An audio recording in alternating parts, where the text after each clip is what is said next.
Welcome to Imperfect Momming. Our children are constantly looking to us for examples. The term role model doesn't quite cut it here. We are shaping their worldview with every move we make. You see, it's not in the lectures we give or moments where we are actively attempting to teach them. It's in the micro movements we make, the unconscious ways in which we navigate life. We are constantly teaching our children how to show up for themselves, their friends, their future partners, and even their future children. So what can we do to ensure we are raising thoughtful, compassionate, self-aware human beings? We have to become them ourselves.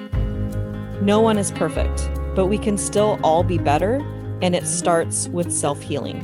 Let's get to it.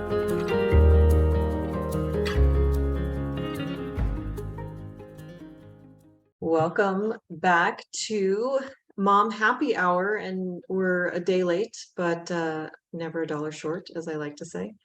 And if you're listening to us on the Imperfect Momming podcast, welcome there as well. We are talking about internal versus external motivation today, because I gave Xander a challenge to read a book in a week, and his response to me was, I can't read it that quickly.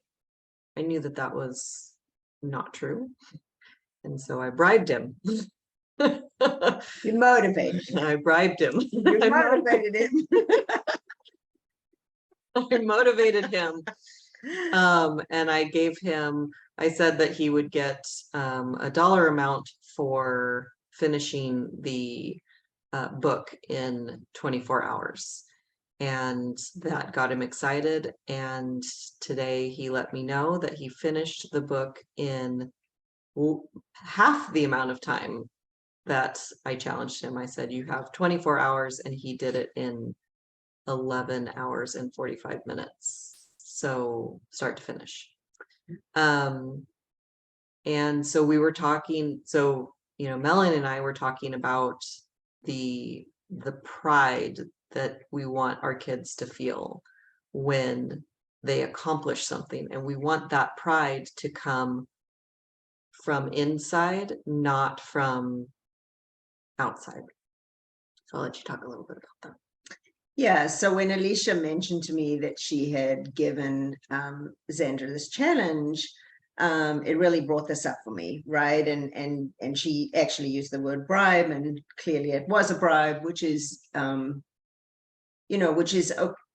which is okay, except not something that I would subscribe or prescribe as something to do on a regular basis. Right. But it was a challenge. It came with that, and I said, okay, how can we now help Xander to really internalize what that challenge felt like? And so it was really cute. So apparently he texted her at 11:45 last night saying, completed the challenge, I did this in a day.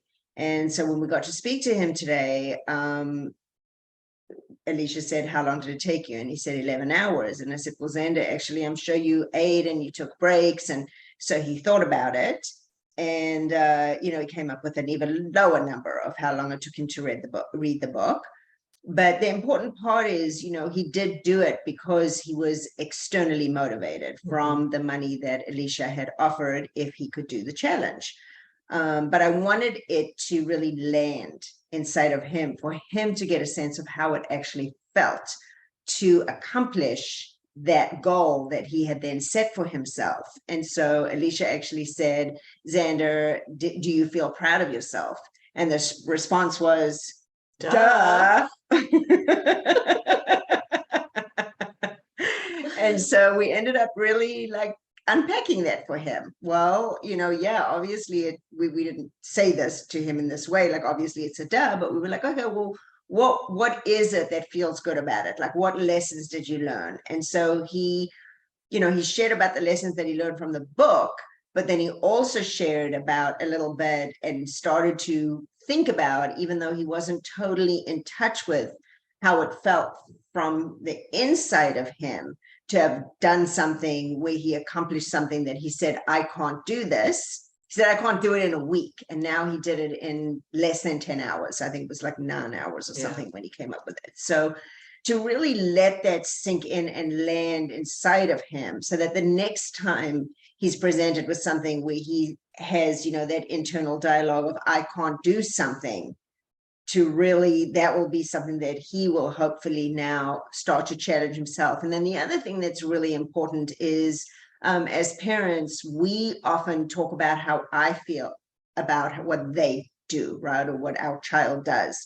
You know, I'm so proud of you. I'm so proud of you, which is great. Like, I can express that without even using those words by saying, like when we said to him, wow, how did you feel about it? And then my nonverbal is clearly also showing my child how I feel about it too, how I feel about him, without him becoming a praise junkie, if that makes sense.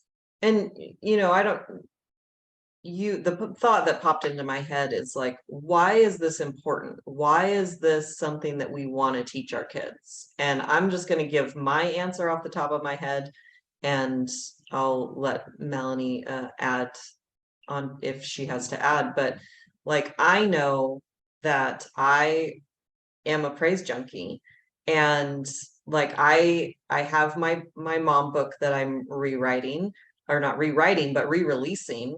And I have a new publisher and a new editor, and I submitted it to them, and they emailed it back, and they emailed back with, here's what you need to change. And that was it.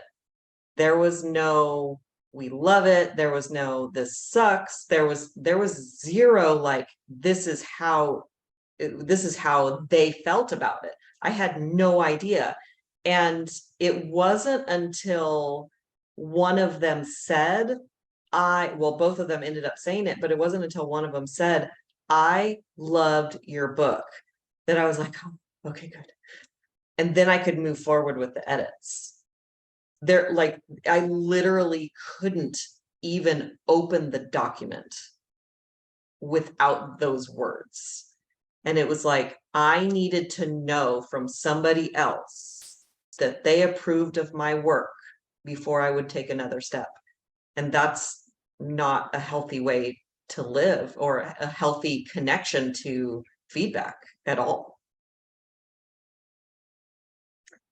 Yeah, and the reason that it is not a healthy connection to feedback is, the reality is, there will often times in our lives be people who love something about us, or hate something about us, or like something about us, or dislike something about us. And if we, and we are, I mean, the reason that you know, you said you are a praise junkie, that is your programming. And so being aware of your programming can now help you to hopefully work on it and reset it, right? I mean, that's what you and I talk about, and we do in our coaching, is to really truly reset that programming for ourselves first, understand it, be aware of it, and then once we do, and actually even if we don't, like, we're motivated to do that for our kids, because we can see the value in not wanting our kids only to, well, let me even rephrase that. It's not even only not wanting, we don't want them performing for the sake only of the external validation, because what that even ends up happening is, it all becomes the mask. It all becomes them sometimes even doing things, or us doing things that we don't love or like to do, because we're actually doing it for somebody else, or to get that validation that doesn't bring us inner joy. And the same with them. But when we do things that we really love internally, because we're internally motivated, because it makes us feel joyous and happy inside of us.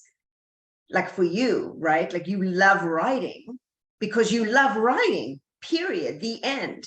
And then to then decide, well, now I'm going to like edit my writing or look at my writing because somebody else gave me the feedback or not, can really steal that joy from us, can steal what we love.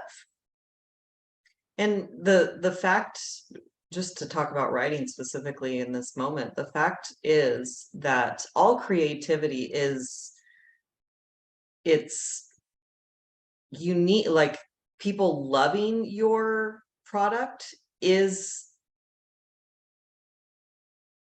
everybody has different tastes. Like when Melanie and I go for a walk around her neighborhood, the houses here are so diverse. And there's houses on her block that I'm like, I love this house. And she's like, meh, it's not, it's not really for me. And vice versa. We have very different styles of what we like in a house.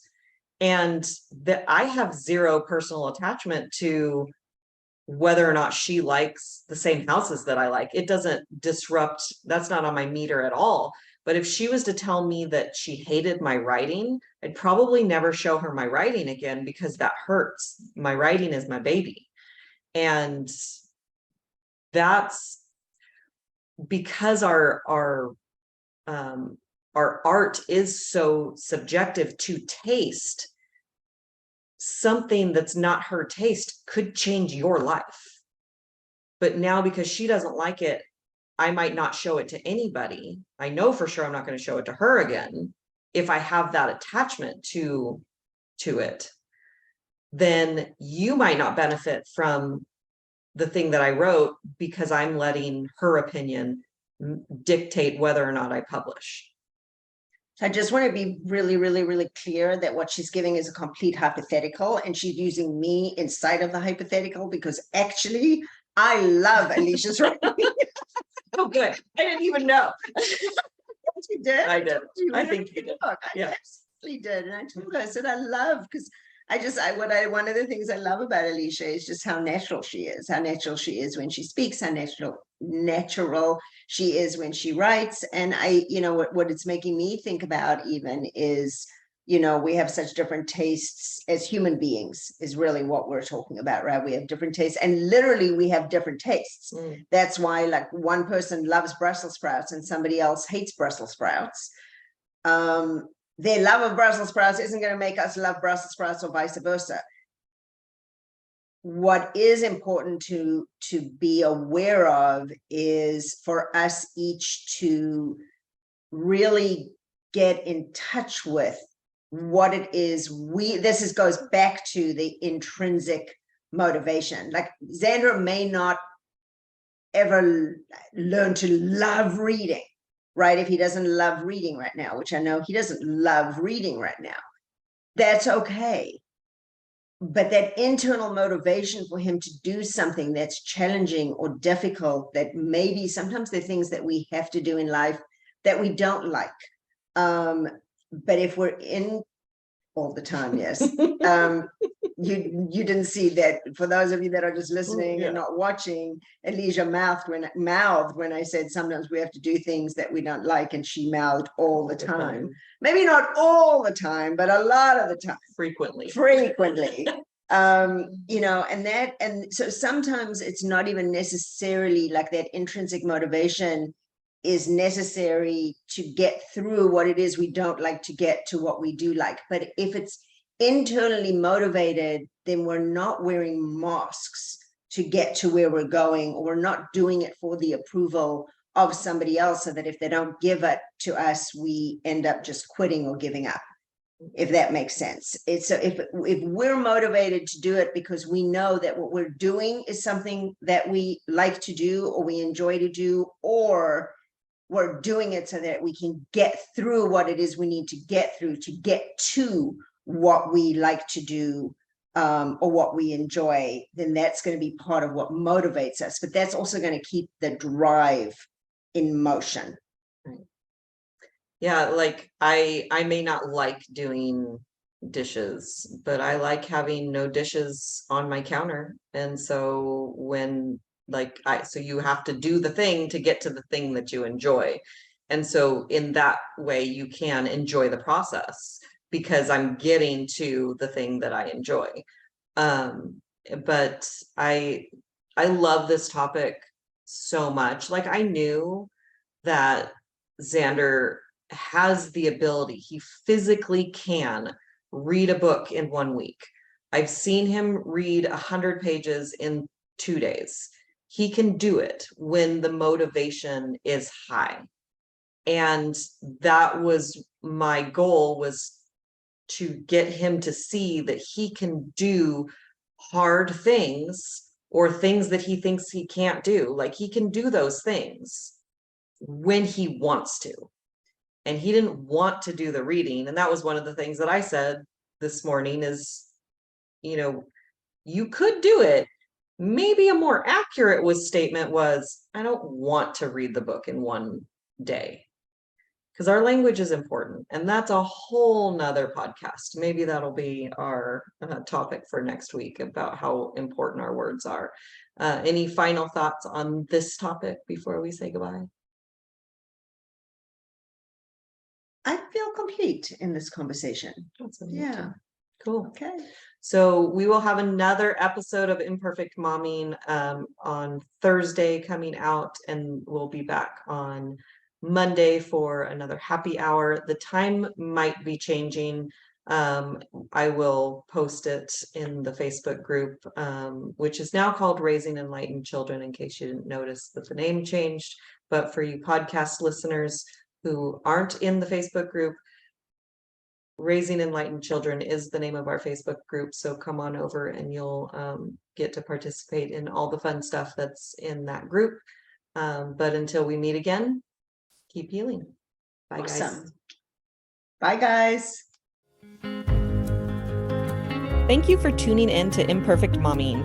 It's time for us to step up and realize that our power is not in trying to shape our children. Our power lies in shaping ourselves into the people we want our children to model themselves after. Don't just do it for your kids. Do it for yourself. When you become a more self-aware, compassionate, and confident person, you and everyone around you benefit. For more information about me and my work, visit AliciaLyons.com. That's ALYSIALYONS.com. See you next time.